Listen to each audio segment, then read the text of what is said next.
Hello everyone, just a little video detailing what I've been working on the last week or so. I've been working away a little bit, but I've had a few days at home, so I've been working on a bit of scenery and also some more Marlburians. I've got roughly half a battalion each of the French and Dutch regiments that I was working on. I'm not going to repeat the names because I don't want more death threats in Dutch and French. I think the death threats, I can't understand them anyway, so it doesn't really matter. These are what the finished, well, I haven't based them yet, I'll probably just give them a quick green paint job on the base and then cover it with a bit of Games Workshop scorched grass or what it's called. This will be the Dutch regiment, quite a dark wash, picked up a little bit here and there with a highlight, but I might go over it again with another highlight. The French regiment, not a great deal of difference, as I've said before. Yeah, nice heavy wash, shows out the creases and all the pockets and everything. As I say, I've fully painted 6 and I'm about halfway through painting another 6 for each battalion. So there's 12 and that's half of the 24 men per battalion. I found out that the Dutch do have grenadiers, as in with the mitre caps. You get a selection of various mitre caps on the sprue, so I'll look into what kind the Dutch were wearing. I'm sure there's one on there that, if it's not the same, then it's very similar. The French, on the other hand, didn't. They just had regular uniform for their flank companies. And then I'll also be working on the command element, which will be 2 flag bearers, officer and a musician, drummer. Yeah, I'm looking forward to that. I've also been mostly working on some terrain. I've promised to do a desert themed table for the Vital Ground Wargaming group for Bolt Action, which is our main game we play. Which one first? This one. These are just various component kits that put together. These palm trees are from Pegasus Hobbies. You get 3 in a box. I don't know how much I paid, maybe it's a tenner. The parts of the MA109, badly painted, I might repaint that, but I got them cheap from Wonderland Models. I think I paid about £8 for the kit, so I've chopped it up to bits and to make it look like a crash, obviously. Just a little bit of variety on the board. Gets people talking, gets people pointing, asking questions, what's that? And I've got enough bits left over to make a few more, so I might make an Eastern Front winter themed bit of kit, or maybe even North West Europe as well. A friend of mine, Luke, he's doing a winter board, so I'll give him some bits and he can knock something up as well. Likewise, the second bit of desert terrain that I've been working on, as I say, these are still work in progress. I'll be adding sand to the base, picking out, giving this building a wash, and then picking out the stonework to make it look a bit nicer. But yeah, will do. Look okay on the board. Our building came with the Band of Brothers starter set. You're supposed to get a different building, but for some reason, every time I bought a starter set, that's the building you get. And I've got 3 of them now. So there we go. And obviously that palm tree came with a Pegasus Hobbies kit.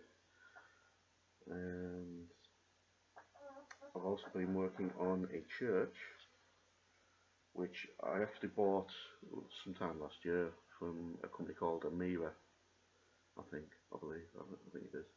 And they're vacuum formed kind of kits that you put together. The church was by far the easiest one that I got. I also got some factory buildings, ruined factory, and something else as well. Can't remember what it was that long ago. I put the church together when I first got it, sprayed it grey, and I just left it. And then this week I've been working on bits. So this is the tower part to it. It comes with the building as well. But I first of all gave the building, the quality is not the best, I must admit. But cheapness, get it on the table. It'll look okay with a few miniatures around it. I'll be putting bits of, what's it called? The moss kind of stuff, lichen, around the bottom of the base, just for a bit of colour to it. And this part here attaches to it. Yeah, bright red roof. It's one of those churches that's been converted into a brothel, obviously. I'll be changing that. I did have it the same grey colour as the walls, and then I dry washed it. Then I washed it with black as I did the walls, and it looked awful, quite frankly. So I thought, well, I might go for a terracotta kind of roof, but I painted it, and then I thought, well, it's going to be Northwest Europe, mainland Britain. You don't get terracotta tiles on church roofs. So I'll probably, Ian Sherrington suggested just paint it black.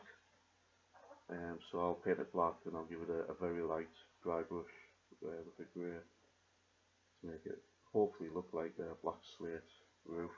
But yeah, that's the main building, and then this attaches to the front like so, and there's your church. Ta-da! Peter Gowland's just knocked up a beautiful little graveyard. Played against him the other night in the league. It was a good draw. He's a canny lad. Well, we all are down there, really. But all there, a good game, so to speak. Yeah, and I also played a league game against Chris. Narrow defeat, although I only had 3 men left at the end of the game. And yeah, I might go into the league and my results, so to speak, in more detail later. But more of what I've been working on other than those, obviously they're for bolt action, and the church will probably double up for a very British Civil War campaign that I'm still planning on doing. I've roped Chris into it. It's not that hard to rope him into stuff really, but I'm sure he says the same about me.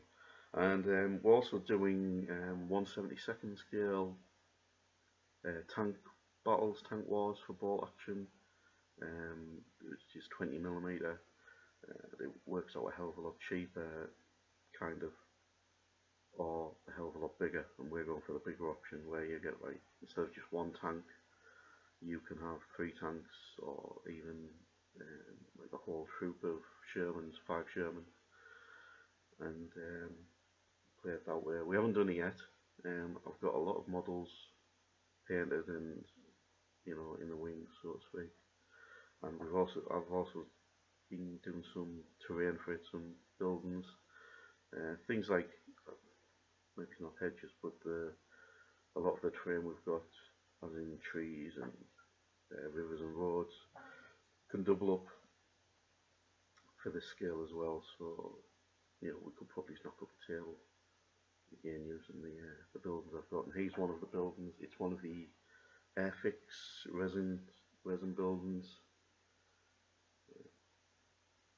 Luke's something toys, I don't know. He's sharp, I'll have to ask him about it. Yeah, it's a nice little kit. Still, yet again, work in progress. Give it that red roof for, somewhere in Europe. He likes his holidays. So. Yeah, somewhere in the south of France perhaps. But then again, it's that kind of shop, it's bound to be red, isn't it? Yeah, think CJ thinks. Yeah, I'll be picking out a few other bits of colour, maybe a bit of blue on the front. Give it a wash, pick out the bullet holes. I've missed some bricks down there. Do them. Yeah. Awful. So yeah, that's pretty much it. What I've been working on this week. Other than backwards and forwards to Scotland again. I bought some minis off Luke, kind of. I bought him BEF Army, straight from Warlord, and he's given me some Perry's Desert Rats, and I've also exchanged some readies for some Marines, US Marines, which is something I don't have. The minis look cool. Luke's never won with them, so I'm tempted to paint them straight up and try and beat them with them. It would be good. Still haven't won a game. Bolt action, by the way. Yeah, been playing it for ages. I can't even remember the last time I won a game of anything, quite frankly. I'm quite good at Wings of Glory, but that's about it. Tell the truth. That's a lot of luck relying on that.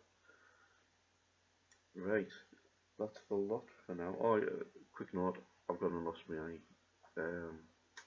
copy of Chosen Men, so I'll be ordering another copy of that soon from Amazon. Bit gutted about it. Just fell out. I've broken the zip on my bag, didn't realise. Put it in the pouch, went to get it out and can't find it anywhere. So, the black powder plans still have the green light. With regards to the Austrians, I got a few more books, and I showed you the Asper Leslie Wagram book and the Ramley's book. I've also just bought a Blenheim book, Osprey again, same series, campaign series, and the book which details Austrian Grenadiers and infantrymen from year 1783 to 1813, something like that. I'm about halfway through that book the other day. It's quite an interesting book, actually, the way Austrians were conscripted. Wouldn't get away with it now, quite frankly. There's a nice description of a man who he doesn't want to be I think it's a solicitor or something like that. You know, it's quite a nice job, I suppose. But he doesn't want that. So he joins the army. He sees a corporal and he asks him how to join. The corporal takes him to this recruiting office. He gets asked a lot of questions, and then he gets taken to a room at the back where there are lots of drunken Austrians who have also just joined the army. There's bottles of brandy and beer and bread and cheese on the table. He's told to make himself merry, and then obviously he doesn't get on with the rest of the lads because he was trained to be a solicitor and they were training to be pissheads basically. And so when the reveille wakes him up in the morning, it seems like he's quite chuffed because he's the only one who isn't absolutely wrecked. And then they march off and he joins the army. He's in the army. You're in the army now, son. And if you were conscripted, it was for 25 years, which is a hell of a long time. It's life, basically. It's the same as the Roman army was. But that was only for Austrian regiments, I think, in Upper Germany. Lower Germany, I think, was a little bit different. I think you joined for 10 years. Certain parts of the empire you volunteered. Hungary, for example, you could volunteer, I think, just 6 years, something like that. And there were some areas where they just didn't take recruits from places like Croatia, etc. You know, it took a few hundred and they realised it wasn't worth the hassle. So, yeah, it's quite interesting getting into it. As I say, as I always say, I'm as much a student of history as anyone. Yeah, looking forward to learning more. So yeah, that's that one. Yeah, just like I say, just a short video, and it's going on for a quarter of an hour now. How does the time go? Okay, well, thank you very much, and I will see you soon. Toodle pip.